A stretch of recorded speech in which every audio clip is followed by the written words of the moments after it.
प्रिय छात्राओं, आज हम दश रूपक के प्रथम प्रकाश के आगे के अंश की ओर बढ़ेंगे। पिछली कक्षा में हमने देखा कि संधियाँ क्या होती है और संधियों का रूपक में किस प्रकार प्रयोग किया जाता है। संधियों 5 अवस्थाएं और 5 अर्थ प्रकृति मिलकर के संधि का निर्माण करते हैं और संधियाँ 5 प्रकार की होती है: मुख, प्रतिमुख, गर्भ, अवमर्श और उपसंहृति। मुख और प्रतिमुख संधि के बारे में हमने अब तक पढ़ लिया है। मुख संधि के 12 अंग होते हैं और प्रतिमुख संधि के 13 अंग होते हैं और विस्तार से इसमें उनके लक्षणों के बारे में कहा गया है। अब हम तीसरी संधि की ओर आगे बढ़ेंगे।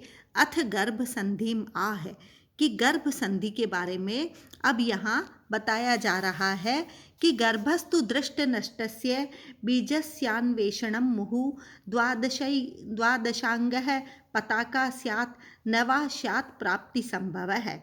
कि गर्भः तु गर्भ संधि वहाँ होती है जहाँ दृष्ट नष्टस्य दिखाई दिए गए और पश्चात में नष्ट हुए बीजस्य बीज का मुहुः बार बार अन्वेषणम जहाँ खोज की जाती है, अन्वेषण किया जाता है, वहाँ गर्भः गर्भ संधि होती है। कि अर्थात जो बीज पहले दिखाई दिया है और बाद में नष्ट हो गया है और उस बीज का बार बार जहाँ पर अन्वेषण खोज की जा रही हो वहाँ गर्भ संधि कहलाती है। और द्वादशांग है, इसके 12 अंग होते हैं। पताका स्यात्, इसमें पताका अर्थ प्रकृति, स्यात् हो अथवा न नहीं हो, किंतु प्राप्त्याशा प्राप्ति संभव है। प्राप्त्याशा कार्यावस्था जो है वो निश्चित रूप से रहती है। अर्थात गर्भ संधि उसे कहा गया है जहाँ दिखाई दे करके बीज पुनः नष्ट हो गया है और उस बीज का पुनः बार बार अन्वेषण किया जा रहा है, वहाँ गर्भ संधि होती है। और गर्भ संधि के 12 अंग कहे गए हैं। वहाँ पर जो अर्थ प्रकृति है पताका, वह हो भी सकती है और नहीं भी हो सकती है, किंतु प्राप्त्याशा जो है वो कार्यावस्था वह निश्चित रहती है, उसे गर्भ संधि कहा गया है। अब गर्भ संधि के जो 12 अंग है उनका उल्लेख किया गया है। स च द्वादशांग है तान उद्दिश्यति, कि वे 12 अंग कौन से हैं उनका उपदेश नामोल्लेख यहाँ किया जा रहा है। अभूताहरणम मार्ग है, रूपोद उदाहरणे क्रम है, संग्रहश्चानुमानम च तोटक अधिबले तथा उद्वेग संभ्रमाक्षेपाः लक्षणम च प्रणीयते। कि यहाँ पर जो इसके अंग हैं उनके बारे में नामोल्लेख कहा है कि इसके जो 12 अंग हैं उनमें अभूताहरण, मार्ग, रूप, उदाहरण, क्रम, संग्रह, अनुमान, अधिबल, टोटक, उद्वेग, संभ्रम और आक्षेप, ये 12 संधि के यह गर्भ संधि के 12 अंग कहे गए हैं। और क्रमशः इनका लक्षणम च प्रणीयते, इनके लक्षणों का उल्लेख आगे विस्तार से किया जाएगा। तो इस प्रकार से यह 12 अंगों वाली जो संधि है वो गर्भ संधि कही गई है और इनके 12 अंगों का यहाँ पर उल्लेख किया गया है। फिर आगे आती है संधि जो आती है कि चौथी संधि जो है वो यहाँ पर है,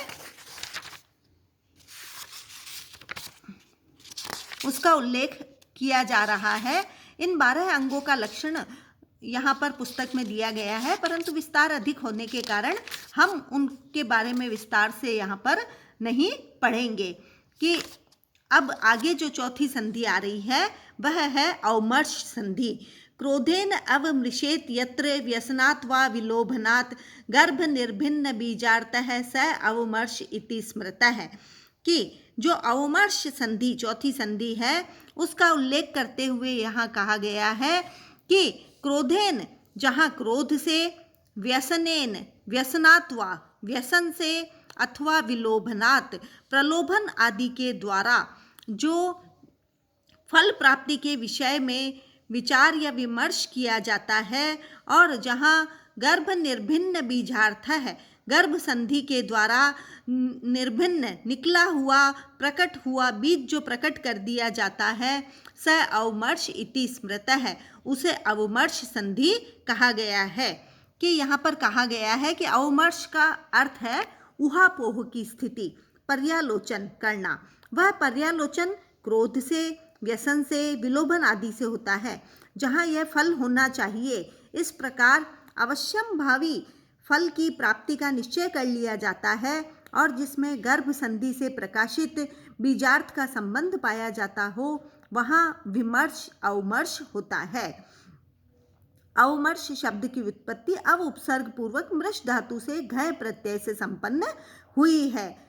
यह जरूर होगा या इसे इस प्रकार होना चाहिए। इस प्रकार फल प्राप्ति के निश्चय का निर्धारण जहाँ हो और गर्भ संधि के द्वारा प्रकाशित बीज से संबंध हो, वहाँ विमर्श अवमर्श कहलाता है।